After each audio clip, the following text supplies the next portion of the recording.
Vlogging అంటే ఏంటి?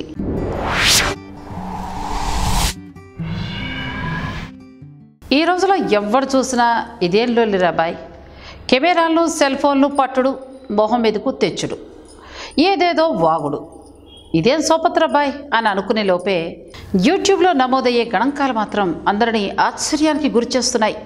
రానున్న రోజుల్లో సినిమాలకు సీరియళ్లకు ఇచ్చే రేటింగ్లు వీటికి కూడా వస్తాయి అని సాగిపోతున్న సామాన్యుడి బ్రహ్మాస్త్రమైన వ్లాగింగ్ అనే ప్రక్రియ గురించి కొన్ని కూల్ ఫ్యాక్టర్స్ని తెలుసుకుందాం రండి. మరి వ్లాగింగ్ అనే పదం ఉద్భవించింది సామాజిక మాధ్యమాలలో బాగా ప్రాచుర్యం పొందిన బ్లాగ్స్ అనే సంస్కృతి నుండి.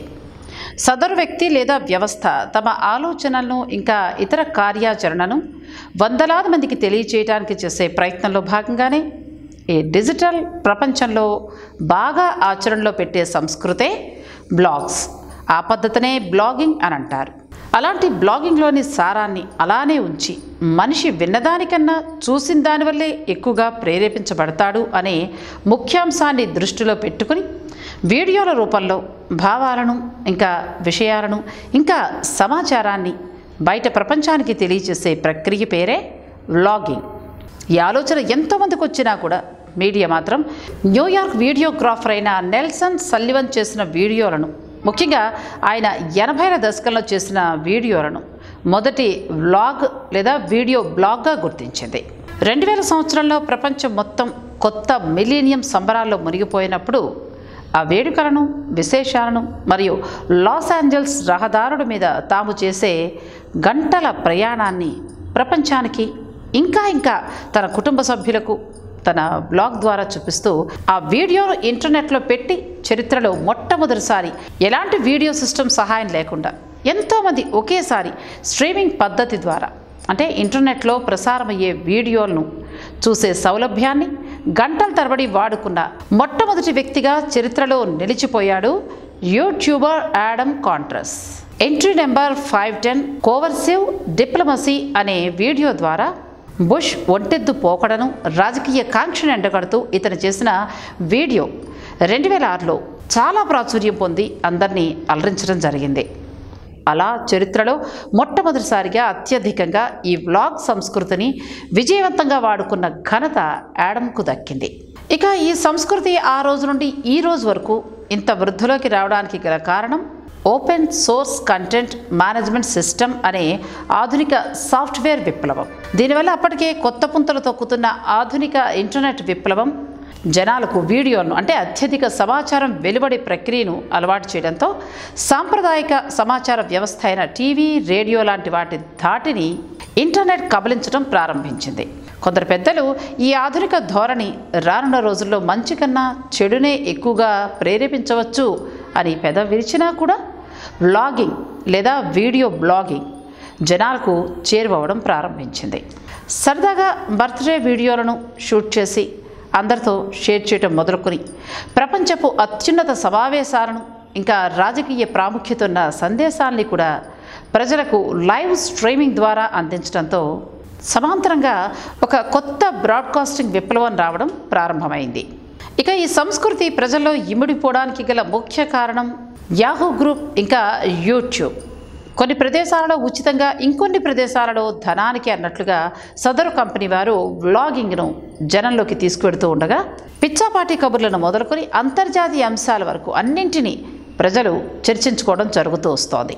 2005 నుండి ఈ గణాంకాలు అత్యధికంగా నమోదు కావడంతో ఆ సంవత్సరాన్ని వ్లాగింగ్ ఇయర్గా కూడా గుర్తించడం జరిగింది అంతర్జాతీయ అంతర్జాల సమాఖ్య.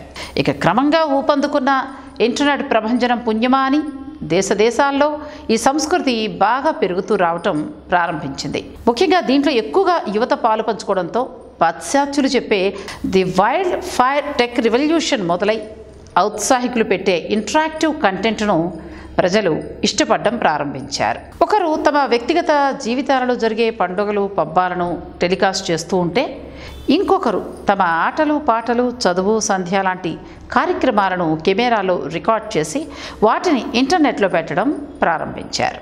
కావలసిన వారికి కావలసినంత మహాదేవ అన్నట్లుగా వివిధ రకాల వర్గీకరణలో ఎడ్యుకేషనల్, ఎంటర్టైన్మెంట్, రిలాక్సేషన్, డివోషనల్, పేట్రియాటికల్ లాంటి వైవిధ్యతను ప్రజలకు అందించడం ప్రారంభించారు ఔత్సాహికులు ఎందరో. ఇంకేముంది, టీవీలను అటకెక్కించి వీటికి అలవాటు పడడం ప్రారంభించారు చాలామంది. ది ఇంటర్నెట్ కిల్డ్ టెలివిజన్ అనే పేరుతో ఉండే యూట్యూబ్ ఛానల్ అయితే ఏకంగా గిన్నిస్ వరల్డ్ రికార్డ్ని కూడా చేజిక్కించుకోవడం జరిగింది. సుమారు 3000 అప్లోడ్లతో ఒక మనిషి జీవితంలో జరిగే ప్రతి అంశాన్ని కెమెరాలతో రికార్డ్ చేయటం, దానిని తీసుకొచ్చి ఇంటర్నెట్లో అప్లోడ్ చేయటం, దానిని ప్రజలు చూడడం, ఈ తంతం చూసి వేల కొద్దీ యూట్యూబ్ ఛానళ్ళు పుట్టుకురావడం మొదలయ్యాయి. స్ట్రీమింగ్ వీడియోలు, వెబ్సైట్లు పుట్టగొడుగుల్లా పుట్టుకురావడము జరగడంతో పెద్ద పెద్ద కంపెనీలు ఇదేదో లాభసాటి బేరంగా ఉందే అని భావించి కోటాను కోట్లు వ్లాగింగ్ సంస్కృతికి ప్రత్యక్షంగా కానీ పరోక్షంగా కానీ అందించి ఆ సంస్కృతిని వ్యాపారం చేయటం కూడా జరిగిపోయింది. ఇదంతా కేవలం 1 లేదా 2 సంవత్సరాల వ్యవధిలో ఒక కార్పొరేట్ నెట్వర్క్గా మారిపోయి అటు వ్యాపారానికి కూడా దీన్ని అనుసంధానించి వినియోగదారులకు చేరువవడం ప్రారంభించడంతో సామాజిక మాధ్యమాలు ఇంకా కూడళ్లలో కూడా వీటి ధాటి విస్తృతంగా వ్యాపించడం జరిగింది. కెమెరాలలో ఏముంది, అంతా మన సృజనాత్మకతలో ఉంది అని కొందరు, లేదు హైటెక్ కెమెరాలు వాడి సినిమాల క్వాలిటీని అందించాలి అని కొత్త పుంతలు తొక్కుతూ వేలు లక్షలు పోసి కెమెరాలను కొని వారి దినచర్యను ఆసక్తికరంగా మలచి వాటికి ఖరీదైన సొబగులద్ది బ్రాడ్కాస్టింగ్ ప్లాట్ఫామ్ అంటే జనాలకు సమాచారాన్ని చాలా వరకు ఉచితంగా అందించే వ్యవస్థల ద్వారా అందిస్తూ ఈ రోజు వరకు తమ ధాటిని కొనసాగిస్తున్నారు. ఈ విశ్లేషణకు సరీకృత సజీవ నిదర్శనం మీ చేతుల్లోనే ఉన్న స్మార్ట్ ఫోనే చూపెడుతుంది. పొద్దున లేచింది మొదలు పడుకునే వరకు కళ్ళు వాచిపోయినా పర్వాలేదు, మన చుట్టూ ఉన్నవారు ఏమేం పనులు చేస్తున్నారు, వాటిని ఎలా అందంగా మలిచి మనకు అందిస్తున్నారు అని దాని మీద ఎక్కువగా దృష్టి పెడుతున్నారు. అంటే మనం అర్థం చేసుకోవచ్చు వ్లాగింగ్ సంస్కృతి ఎంతవరకు మన జీవితాల్లో మమేకమైపోయింది అని. ఒకరు శాటిలైట్ ఎలా పనిచేస్తుందో వివరంగా చెప్తుంటే ఇంకొకరు ఒక మామిడి చెట్టు కింద కూర్చొని కమ్మటి వంటకాలను చేసేస్తూ మనం చూసేది ఒక స్క్రీన్ అన్న విషయం కూడా మర్చిపోయి లొట్టలు వేసేలా చేయగల స్థాయికి మనల్ని తీసుకొచ్చారంటే అది కేవలం వ్లాగింగ్ అనే ఈ ప్రక్రియ ద్వారానే సాధ్యపడింది అని చెప్పడంలో ఎలాంటి సందేహము లేదు. చూద్దాం, కనురెప్ప మూసి తెరుచుకునే లోపే కొత్త కొత్త ఆవిష్కరణలు చేసే మనిషి రానున్న రోజుల్లో ఇంకెలాంటి అద్భుతాలను ఎన్ని సృష్టిస్తాడో. Let's wait and see. ఇలాంటి మరిన్ని విశేషాల కోసం మా ఛానల్ని సబ్స్క్రైబ్ చేయండి.